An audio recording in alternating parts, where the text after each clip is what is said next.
Good evening, everyone. Wednesday night, the 7th of July, show number 43 of So What's Been Happening. Cuz, welcome into the studio, mate. We're doing something a little bit different tonight. Into the abode. It's very nice, cozy, beautifully warm. Nice home away from home. Great to be here again, mate. Yeah, it's a little bit different sitting face to face right now. We haven't done this before during the entire 42 shows previous to this. As we know, we got together doing this first time during lockdown, and we literally went for a walk and questioned what our mates were doing. And this feels kind of really weird sitting here now talking to you across right next to each other in the same room, because we've done this via the Zoom type platform for 40 plus episodes. So yeah, I'm sure it feels a little bit weird to you. I'm not sure whether they'll look across or look at you now. So because as you said, I can look on the screen and see you, but you're right there. But mate, great to do it. And look, as I said, we never thought we'd get to this many episodes, and the fact we're still doing it and we've got more coming up, it's fantastic. And I know you're a pretty humble fella, mate, but you've got to take a lot of the credit. It was great to have a chat and talk to you about it initially. And obviously with a couple of our other mates, Berkey and Lovey, getting on board, it's been great. Really good. Yeah, it sure has. We've covered lots of topics. And one of those great topics is a love we've got, and a love for music. And a lot of mates that we've got that play music and we get along to gigs, and we look forward to spreading the love, and tonight is a fantastic chance to spread the love. This guy's an incredible musician. I came across Ben through when we got Dan Brody on the show. And that wasn't the first time I'd heard of Ben, but it was the first time Ben actually jumped in and reached out and posted a couple of comments, and it was really cool. And then we touched base much later on and invited him on the show, and here we are on a Wednesday night. So without further ado, let's bring on the great man, Ben Mastwyk. How are you, Ben? G'day, guys. How you doing out there? Very good. Yeah. Very good. Great to have you on board, mate. Thanks for coming on the show. We really appreciate it. Oh, it's an absolute pleasure. It's great to be here. I mean, what is it? It's a Wednesday. What else are you going to do on a Wednesday, huh? Absolutely. Some great news is there's a couple of gigs on a Wednesday night, which is great to hear in Melbourne. It's been a while. What am I missing? Am I missing something?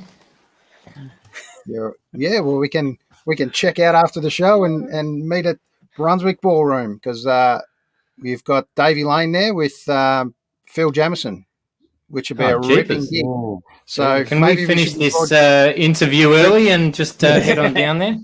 Exactly, it'll be great with good mate of ours, Wolfie, on the drums supporting Davey. Oh, so Wolfie's a bloody legend. He sure is. So once again, mate, thanks for coming on. We're going to probably say that 5 times during this show, but I really appreciate the time you're spending with us. Tell us where it all began for you, mate. Music. Where did it first touch you? Jesus, we're going back. Wow. I mean, Jesus, I came to it through the church. No, I didn't really. Well, I kind of did. I mean, I did go to Catholic school, just in a. I'm not religious, but. I think it was considered to be the kind of poor man's private school for. It's certainly what my parents could afford at the time, and so there was a bit of a church, but the music at church was terrible. It was not inspiring at all.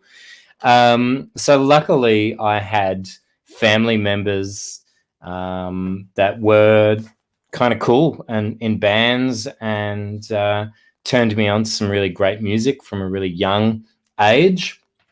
And I started playing saxophone in like maybe year 7, I think it was.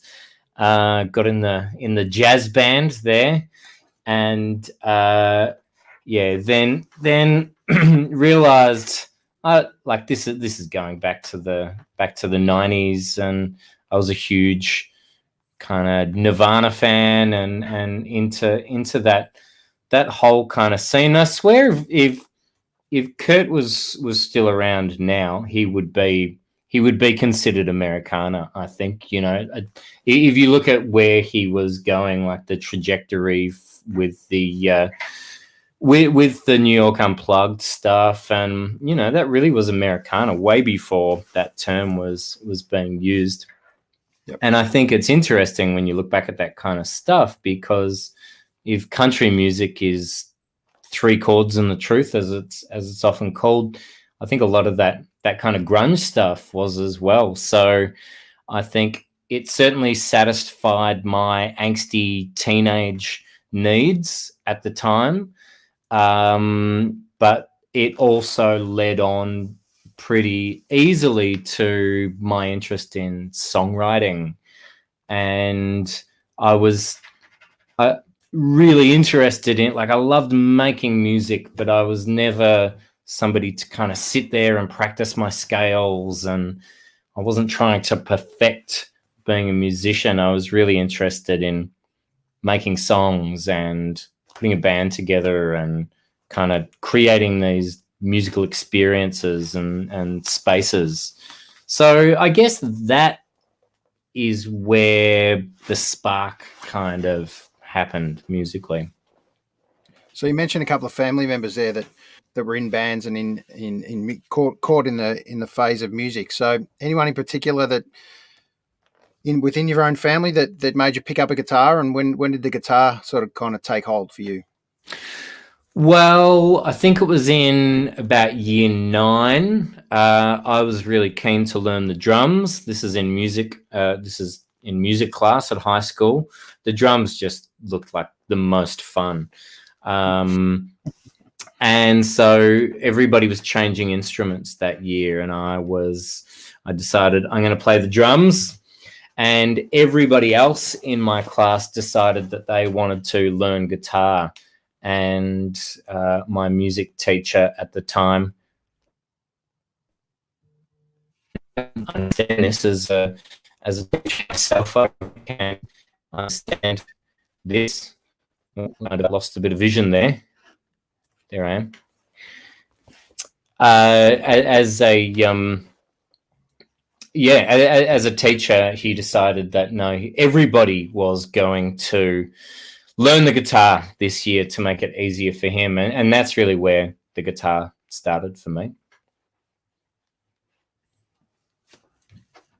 Can we hear us? Yeah. No problem. We're still here, mate. Sorry, the internet's a little bit patchy, so we got a bit of a freeze. Alrighty, looks like I got you back. So you spoke about the drums. Look, never played an instrument myself, but I'm a frustrated drummer myself.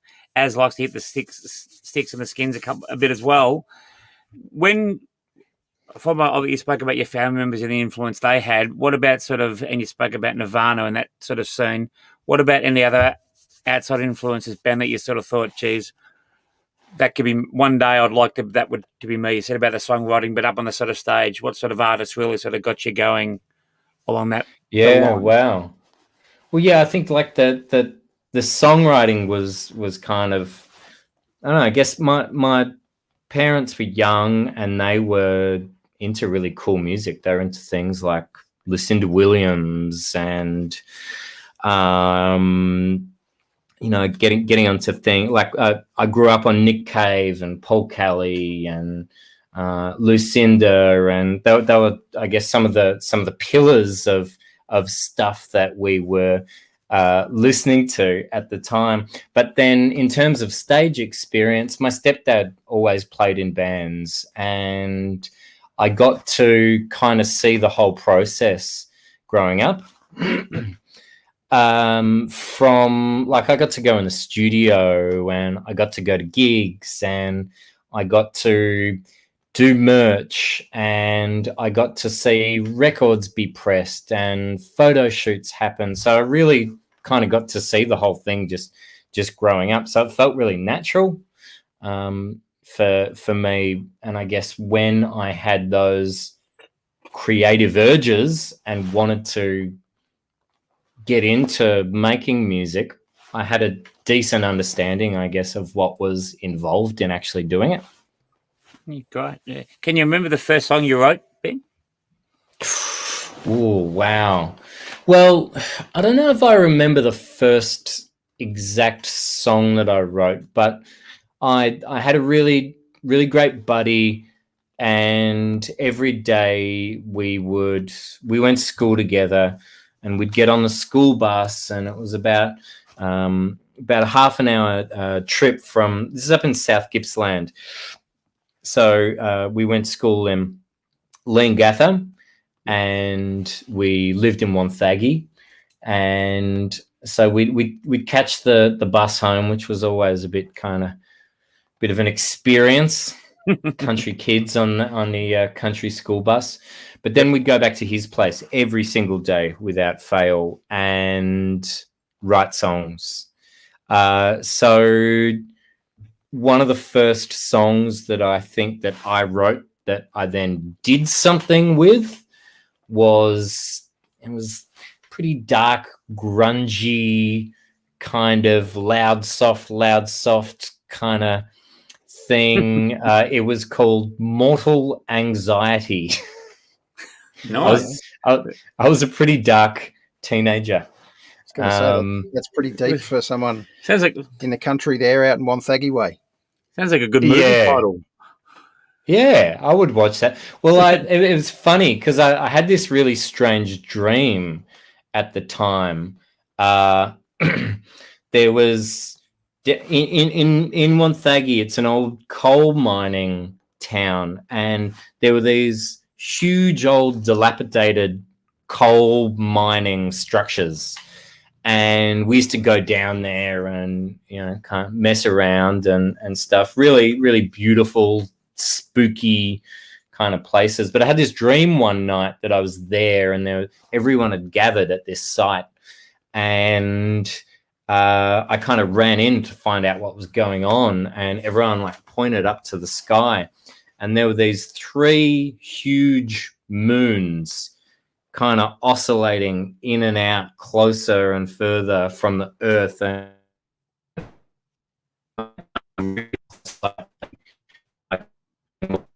hit us. And yeah, that actually inspired the song, and then formed the album artwork, or the single artwork for that song as well.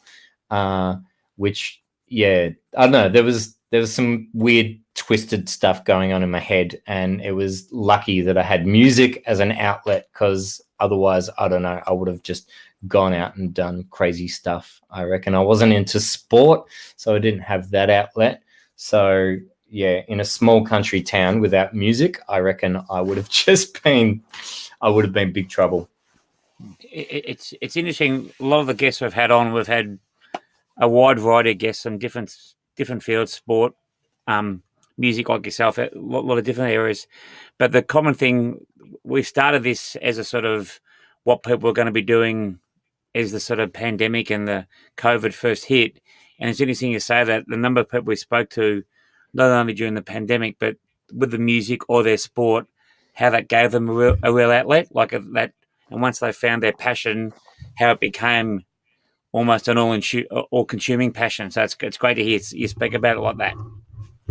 Yeah, absolutely. It's like whatever saves you when you're coming into this world. It's, yeah, if you can continue to do that, that's a pretty cool thing. Difficult. All my friends who were musicians, it's not the easiest life. That's for sure. I also have a day job as well, so I'm not relying on it for money. But I think anyone creative, and I guess you can kind of count sport in that as well as being somewhat a different form of expression, at least. Yeah, whatever saves you, I think you're gonna chase it for a lot of your life. So if you're able to find a way to make that your life, then that's probably going to be pretty cool. Well, aside from the day job, mate, we'd like to make this your permanent job one day for sure. I'm sure you'd love Sounds to. Good. You'd love to be on the road touring the world, mate. Let's kick off with a song, right? Why don't we? And then we'll have more of a chat. Sure. What do you Sounds got for good. it? It's a good question. What song might I do here? Let's see what comes out of the guitar, shall we? Sounds good. He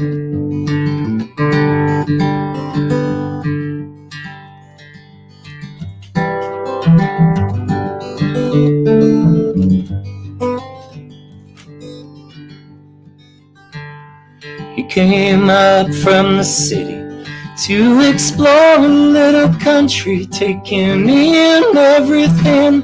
He could hear them folks singing every facet of the diamond, every angle to the old sound. With every song that he found, he filed it away.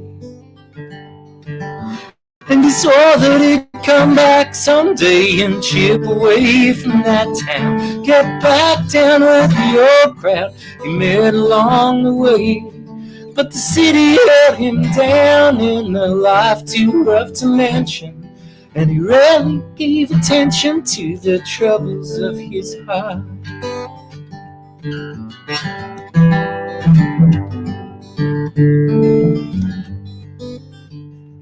Yeah, but city life was busy, as city life can be, making money, making honey with the lovers going around.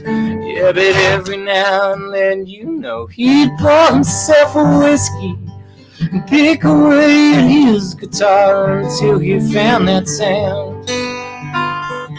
And he swore that he'd come back someday and chip away at that town, get back down with the old crowd that he met along the way. But the city held him down in a life too rough to mention, and he rarely gave attention to the troubles of his heart.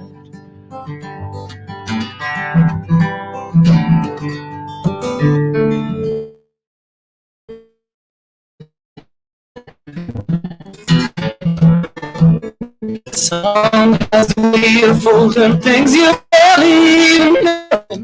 And the facets of the diamond, they reflect pieces of the heart. And he never hit that highway, 'cause the city had its own way. But the songs he left behind him, they traveled on beyond the dark. And he swore that he'd come back someday and chip away at that town, get back down with the old crowd that he met along the way. But the city held him down in a life too rough to mention, and he rarely gave attention to the troubles of his heart. And he rarely gave attention to the troubles of his heart.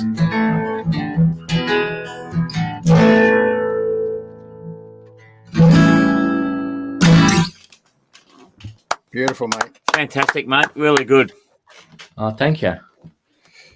Yeah, the internet's a little bit patchy up your way right now. It's dropping in and out of touch. So apologies for anyone that didn't catch all that. But so sorry to hear that. that's okay. It happens, mate. Let's just push on through. So we got most Collingwood, you'd think that in the middle of the city we'd have decent internet, wouldn't you? Yeah, absolutely. Well, I mean, I've been in many different parts doing this show, and it's incredible how patchy our great NBN internet can be, mate. It's crazy. Doesn't matter how much you pay. Do not get me started. I'm furious at the state of things. Don't get me started. Or you can get me started if you want. All right, well, I think that's a good little segue into mate. actually getting started. And hopefully this time, Ben, we get to reload and kickstart again. I can tell you one thing. You will be an incredibly busy man, mate. You have got gigs lined up everywhere, which is fantastic to see. Hopefully not all of these are rescheduled shows, because I know they're a little bit tricky for everyone to get to, and the rescheduled dates don't always work out. But hopefully this little tour coming up with Matt Joe Gow should be a great little trip. You got about 6 or 7 initial gigs in that, and you're doing all the major little boutique gigs at the moment. Yeah, it's this is a tour that we planned pre-COVID, and where we've played many of these shows before. I don't know how well you know Matt. He's an incredible artist. You should absolutely have a chat to him as well. He's got some stories.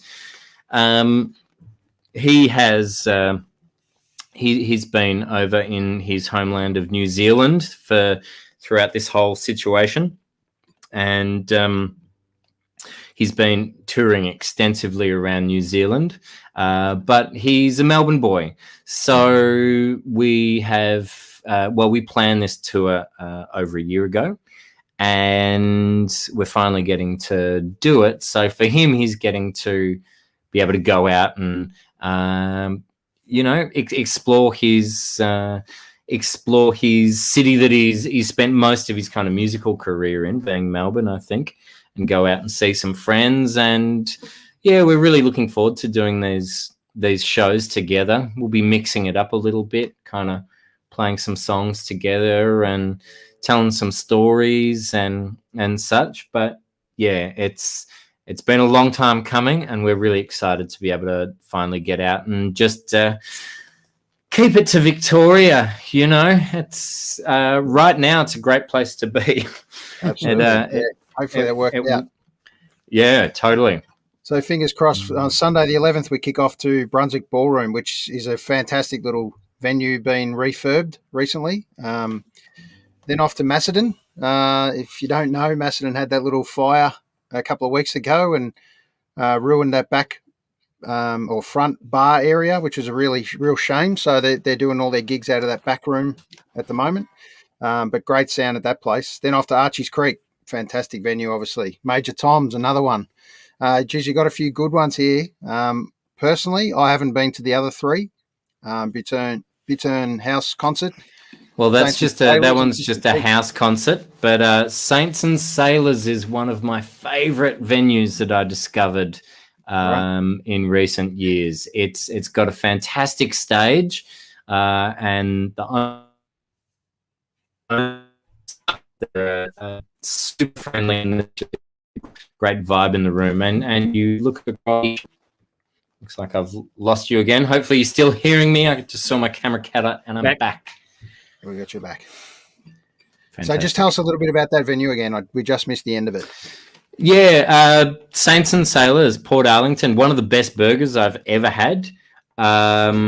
Beautiful staff, beautiful venue, really great stage, and a great room to come down and see music as well. So it's certainly one of my favourite regional venues.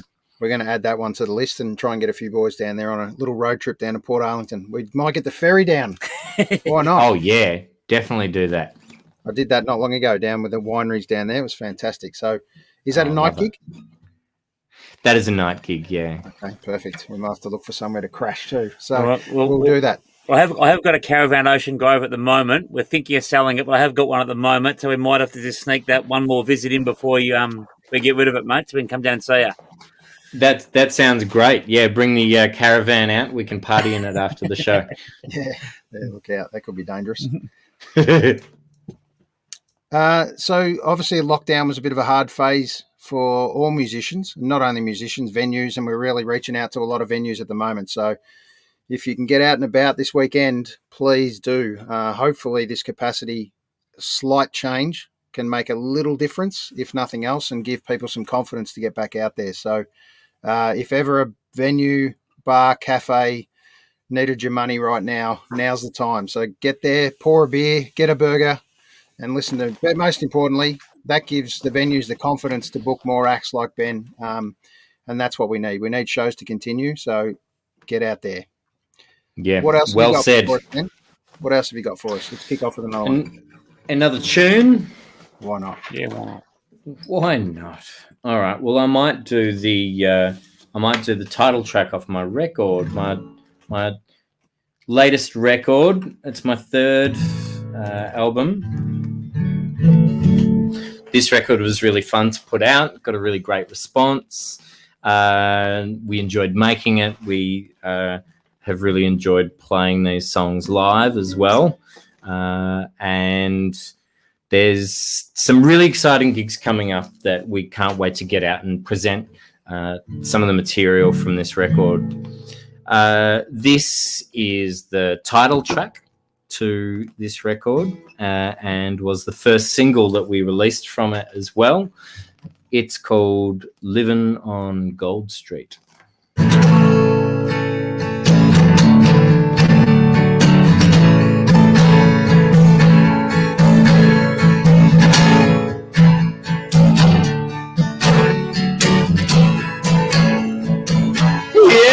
living on Gold Street where everything shines. And I'm yours and you're mine, and we're dancing through time, and it feels like we're flying. I spent some years walking around in the dust. Took a trip out of town, followed the light into dark, wiped the dirt from my eyes, and found my way back into luck. Took a chance on a start, and now look at where I ended up. And now I'm living on Gold Street where everything shines. And I'm yours and you're mine, we're dancing through time, and it feels like we're flying. Yeah, I'm living on Gold Street, and it's not hard to find a moment in time that shines like a diamond from your loving eyes, where your beauty just blinds like the dazzling lights, 'cause this room is on fire. Oh, oh.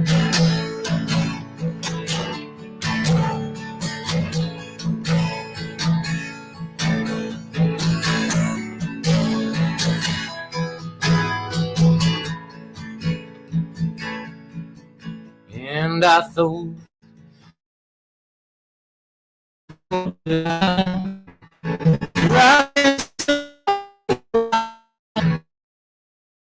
the fans, turn that love into a wife. Told my friends in the end they'd all come along for the ride, but the house that I found it turned out to be fool's paradise. And now I'm living on Gold Street where everything shines. And I'm yours and you're mine, we're dancing through time, it feels like we're flying. Yeah, I'm living on Gold Street, and it's not hard to find a moment in time that shines like a diamond from your loving eyes, where your beauty just blinds like the dazzling lights, 'cause this room is on fire. Yeah, your beauty just blinds like the dazzling lights, 'cause this room is on fire.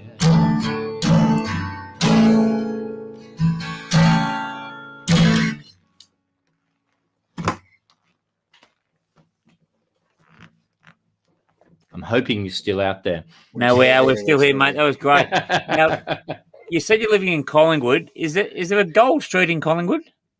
There certainly is a Gold Street in Collingwood, and that's where I was living when I wrote that song, yeah. No, because one of my wife's friends, I've been to their house, and I thought when Az said you were coming on, and obviously saw the album cover and whatever, and that magnificent suit I might add too, mate. I envy a man that can pull off a gold suit. Looks absolutely radiant in the sunshine. But I said, if you're going to go out, you may as well. Go out with a bag, you think, for sure. That's right. Yeah, if you're going to step up, you may as well bring it. Oh, clearly. Totally agree. Just a quick chat about this beautiful album cover, mate. Tell us a little bit about that shoot that you did. I mean, it's a ripper. Yeah, that was a whole lot of fun. I really enjoyed obviously there's a lot to organize when you're doing, shooting album artwork, and we were shooting a film clip as well at the same time. So I had lots of things on my to-do list, but I really did like the fact that on my to-do list for a good couple of weeks was simply find horse. And it did take me a while to find the horse, but eventually I nailed it. One night while sitting on the couch, just shooting a couple of messages around and got connected to a few people. And before I knew it, I had this beautiful horse named Indy, because we shot this film clip out at Nil, which is on the way to Adelaide. And we shot it at the Oasis Motel, which is also the home of the Australian Pinball Museum, because I'm a really big pinball fan. So I needed to find a horse out in Nil. It's about 4.5 hours away.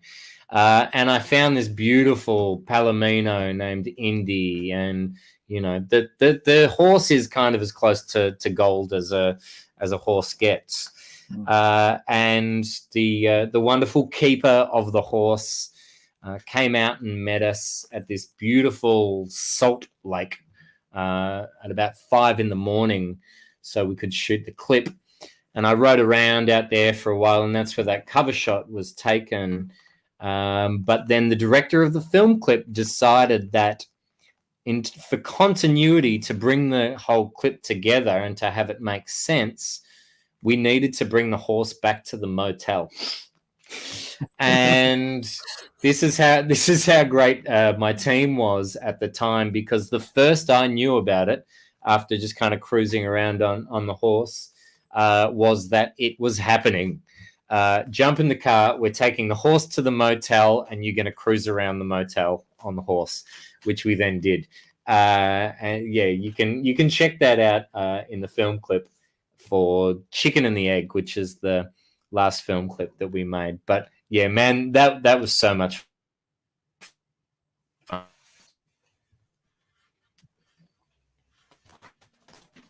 We just got a little pause at the moment. Hopefully Ben comes back in a second. I hear you there. Am I back? Yeah, you're back. You're back, mate. Fantastic. Beauty. Now this, I just want to touch on this great shot as well. Where was this one? Was that the same trip? Yeah, this was on the same shoot. So pretty much all of our current promo stuff is from this shoot. It's really beautiful out there. It's it's all these kind of wheat fields, and it's effectively desert, and just big blue skies, and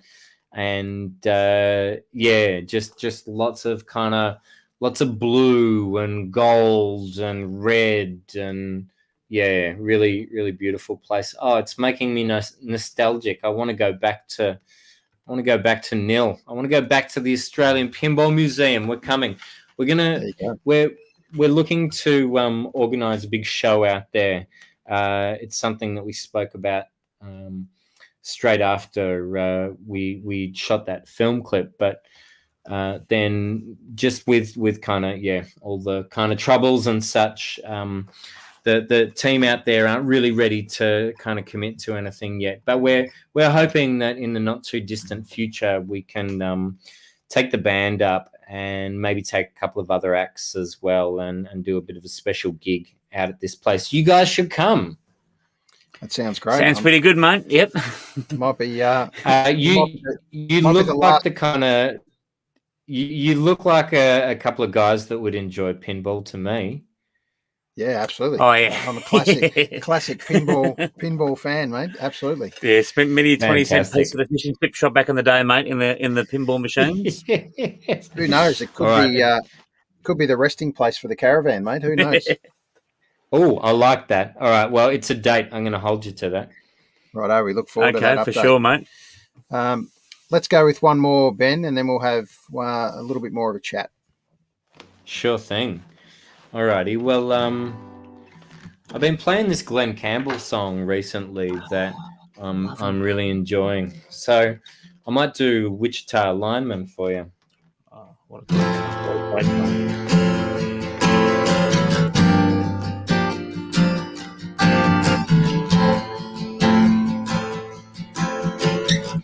I am a lineman for the county, and I drive the main road, searching in the sun for another overload. I hear you singing in the wire. I can hear you through the wine. And the Wichita lineman is still on the line.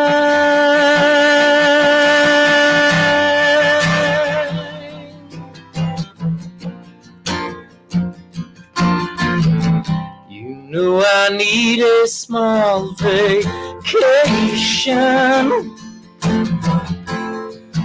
but it don't look like rain. If it snows, that stretch down south will never stand the strain. And I need you more than want you. And I want you for all time. And the Wichita lineman is still on the line.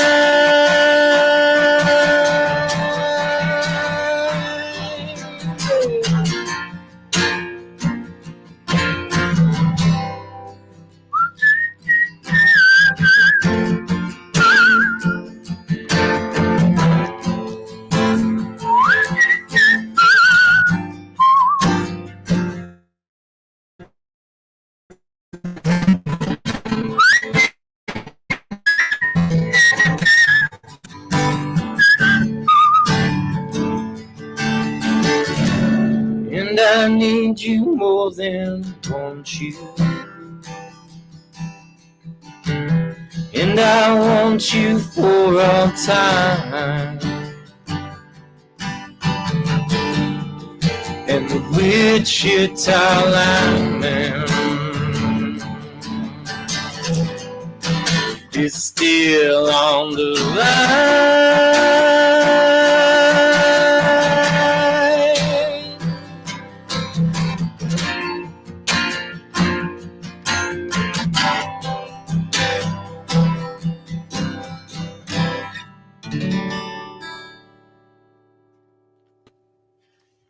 Awesome, mate. Mate, fantastic. One of my favourite songs. My mum and dad loved Glenn Campbell when I was growing up as a young fella. So, yeah, great song. And my name It's actually a is beauty, Glenn. isn't it? Yeah, it's a great song. I love it. It's funny, I started playing that song. It's like it kind of crept into my mind, and I was like, yeah. I'm like, I want to have a crack at that song, and we started playing it with the band and such. And then I remembered, I had this like distant childhood memory.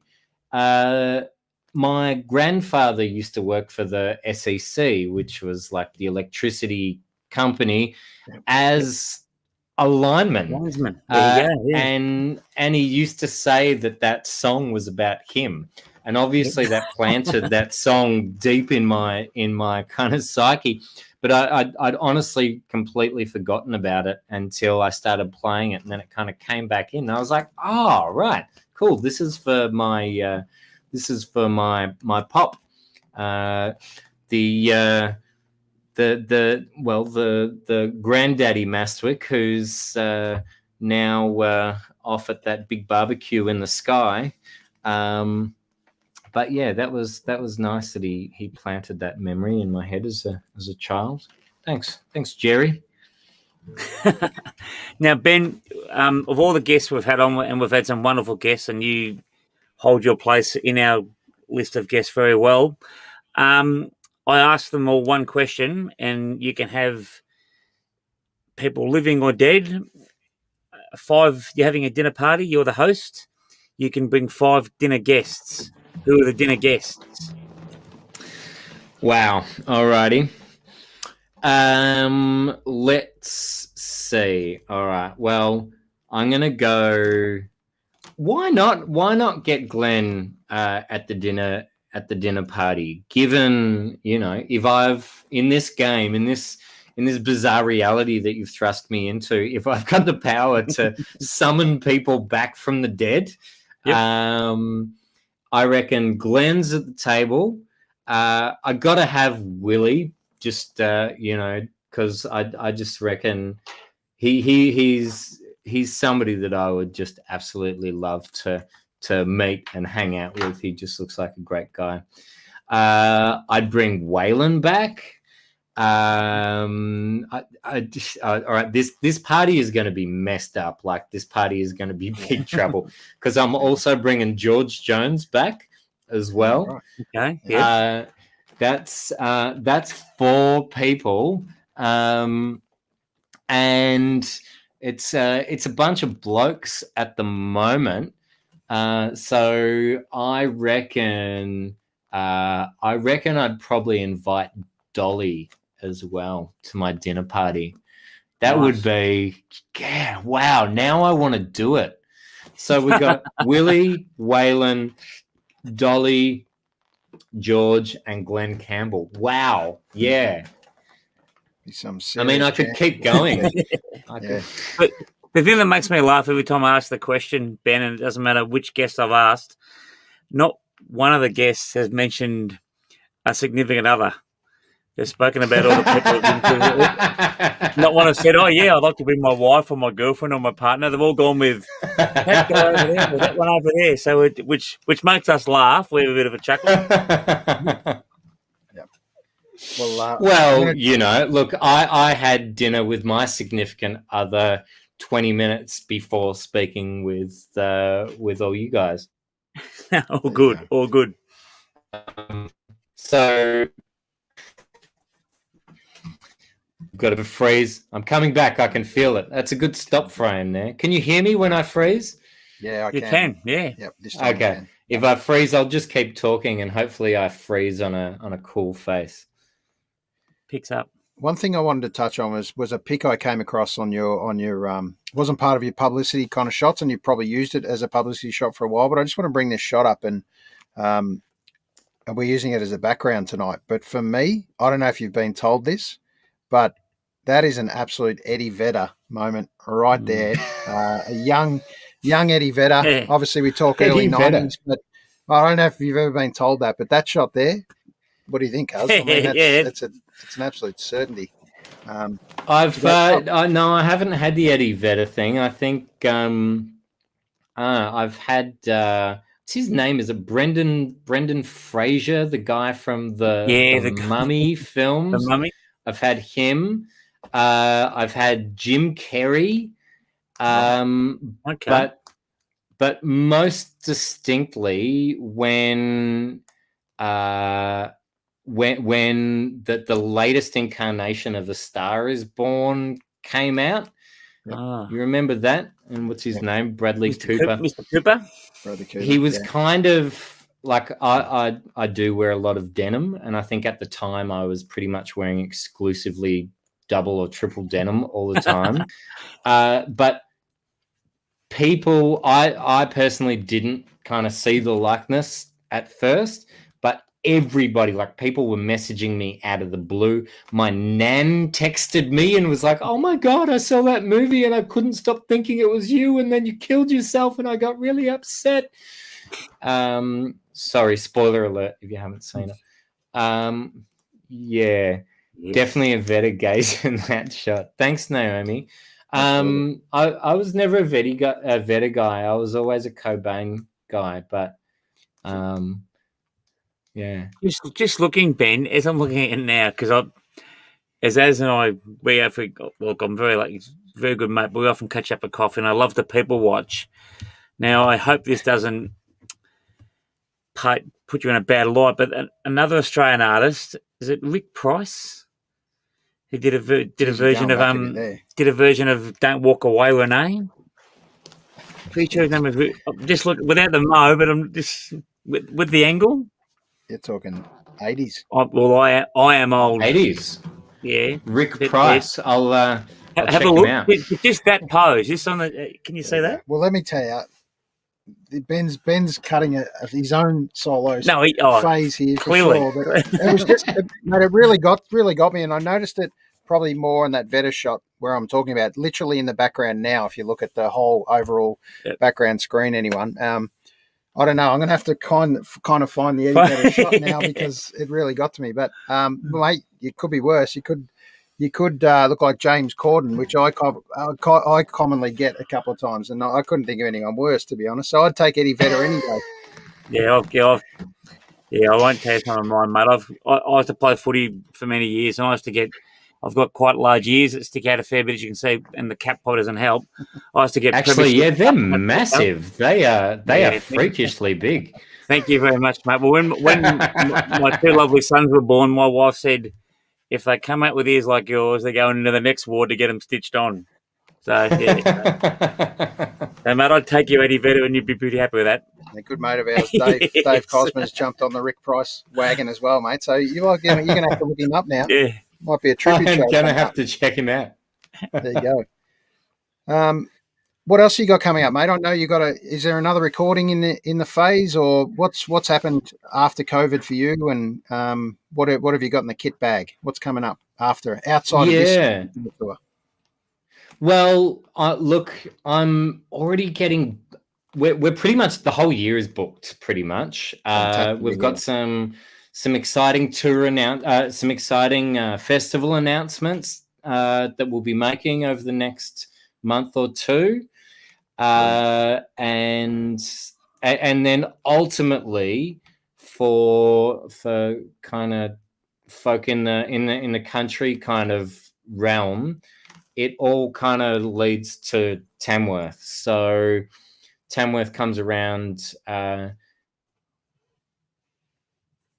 And I believe knowing that I'll come back.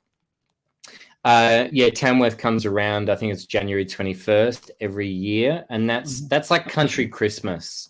So we're already starting to get inquiries about Tamworth shows happening. People are already announcing their Tamworth shows, which is crazy.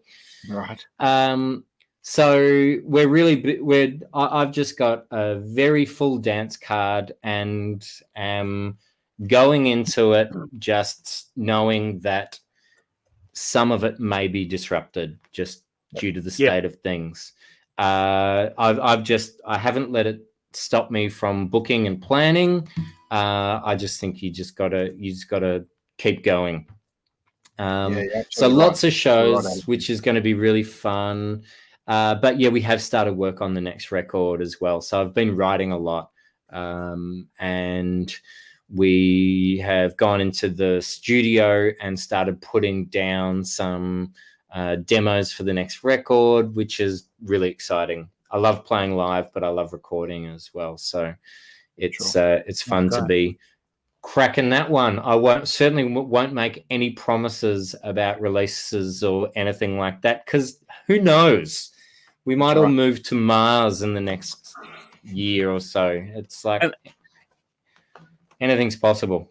And that's a great attitude to have too. Look, as much as it's a frustrating thing for all of us, we can only control what we can control. So that's a really good positive attitude for you to have, Ben. Thank you very much. I try to stay positive. If you don't stay positive, things get really dark really quickly. Yes, they can. They can. Yeah, they can. Obviously, music and songwriting, a massive release for you as well, and an outpouring of emotion. Just what was that experience like for you with the lockdown phase, and were you able to, reach a lot of bands and artists, especially larger bands, were able to, record a little bit, or whether it be a vocal or a guitar track, and then pass it around, so to speak, and do some almost virtual recordings, which is a very different way of doing it. To me, your band seems, being a big band, it's got that live energy and show feel. How's that kind of recording process been, and what do you think the future really going to look like in that space?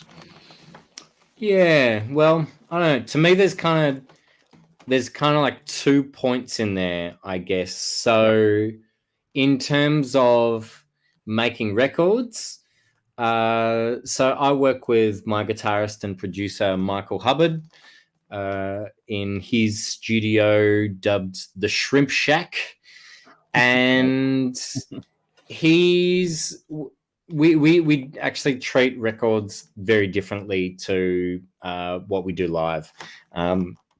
We like to take advantage of the magic of the studio, I guess. And I'm not afraid of making a studio record and then coming out and interpreting it live in what might be quite a different way. And I think that goes way back to my approach since the beginning. I've always found the studio has got all of these other exciting creative things that you can explore that you can't necessarily replicate live. So just let them have a bit of separation is fun. I agree. Yeah, totally agree. That's a great way to look at it. Yep. Yeah, and like the studio is good for discovery as well, because much like your dinner party game, when you take away the boundaries of what you can do in one moment in reality, and you kind of open up all the possibilities, it's like, you can, hey, if the song wants a saxophone, then let it have a saxophone. If the song wants the pedal steel player to make animal noises and then run them backwards through a chaos pad, then that's what should be done. So yeah, I get really excited about that. That's kind of our approach to making albums. In terms of lockdown and getting that release, it was really hard because I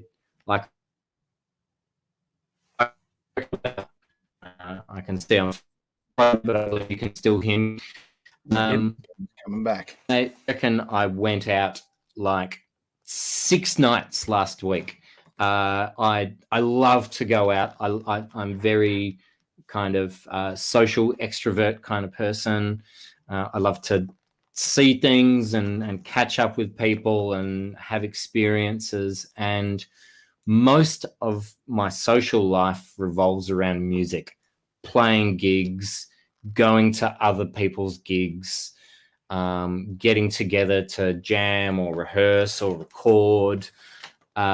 So with most of that taken away, it was a pretty scary scenario for me.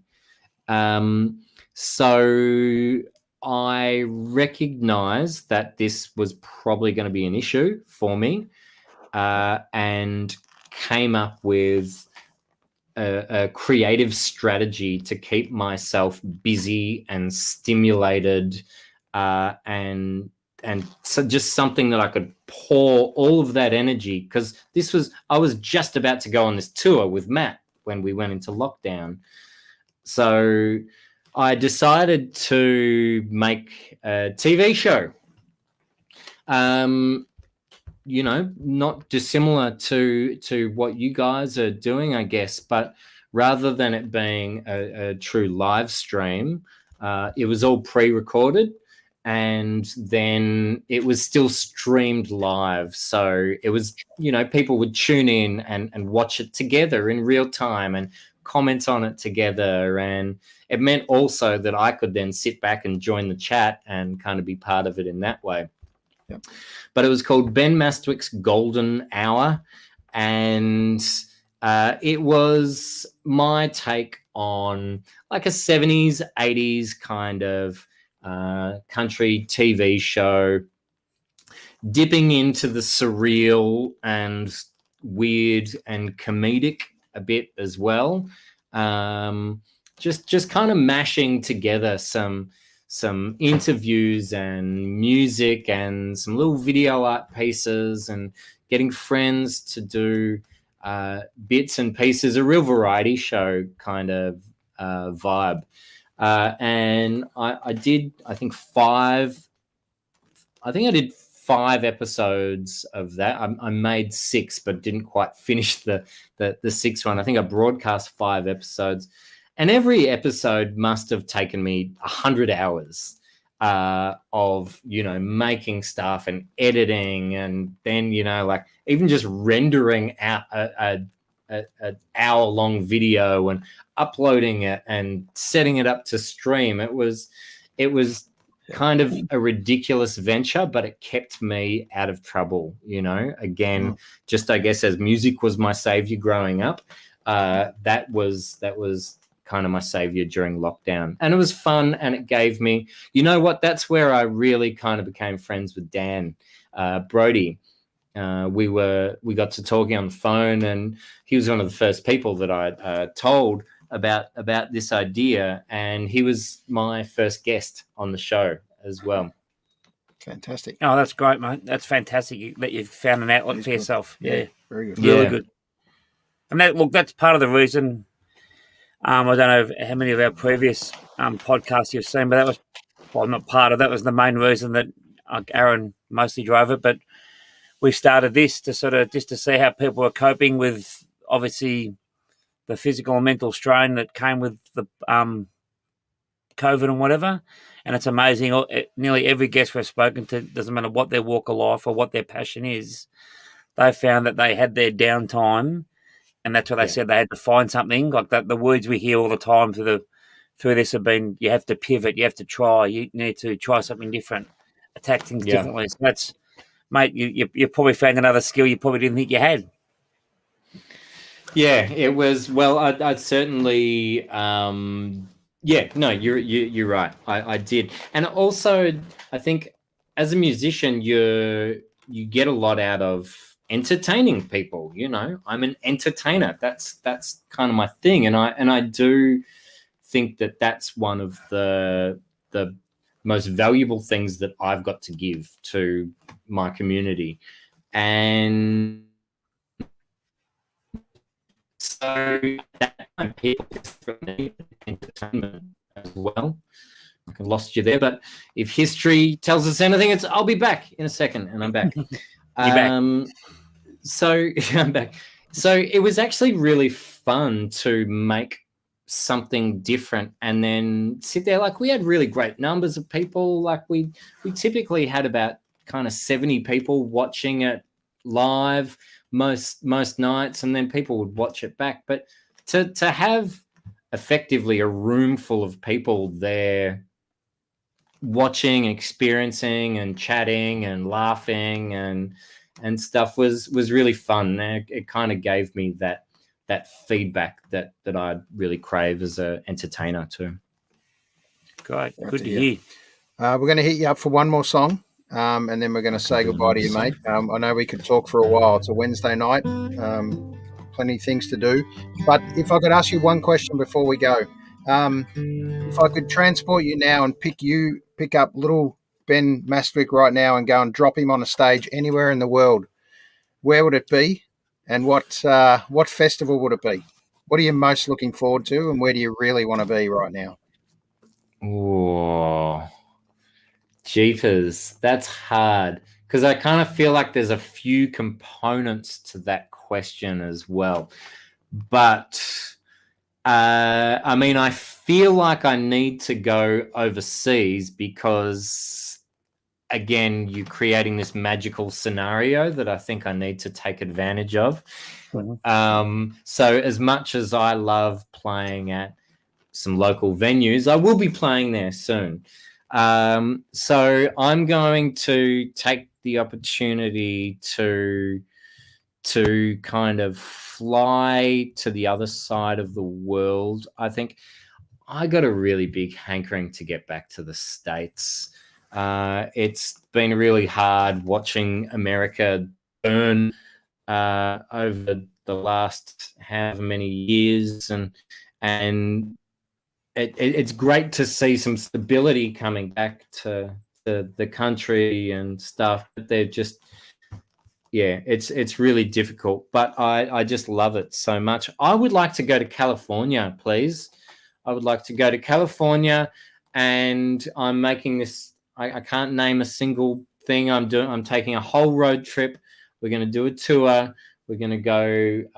We're going to spend some time in LA, and we're going to go up to Palm Springs and out to Joshua Tree, and then we're going to drive down through Big Sur, and I'm going to go to Oakland, in San Francisco, or just off San Francisco, and go to the Pacific Pinball Museum and hang out there. I'm taking advantage of this scenario to get a whole tour in, if that's all right.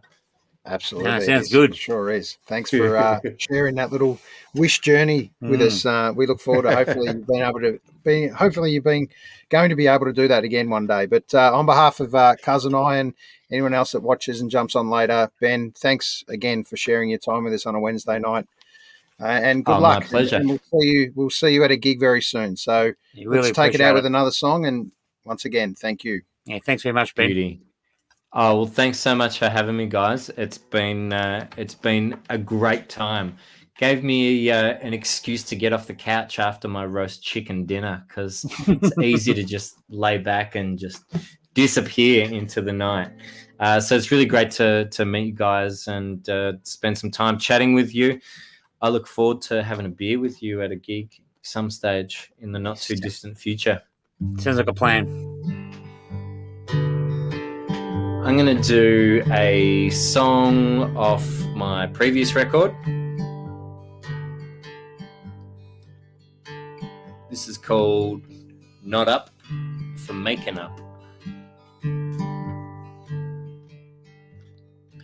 A heart to have, but not to hold, to lay beside, but not grow old, and near to who the truth be told. The one to buy was never sold.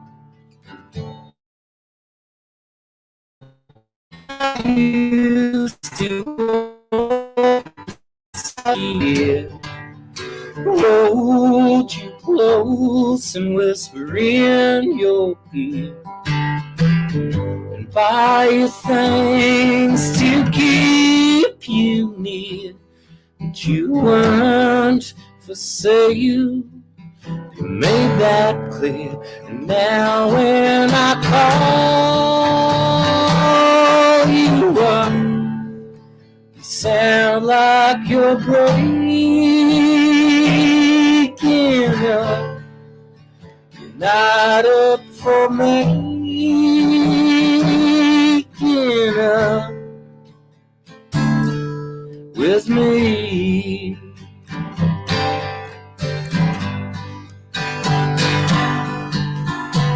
Used to be around to play, used to give me time of day, used to let me have my say, but now that's gone away.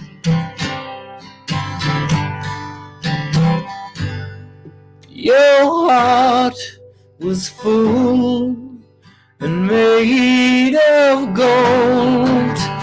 Now it's dark and getting cold.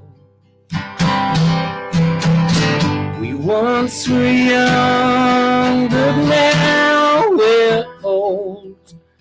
Your price too high to ever be sold. You used to walk beside me, dear. Then we took things up a gear. And you were gone within a year. Things it got strange to me back here. And now when I call you up, you sound like you're breaking up. You're not up for making up with me.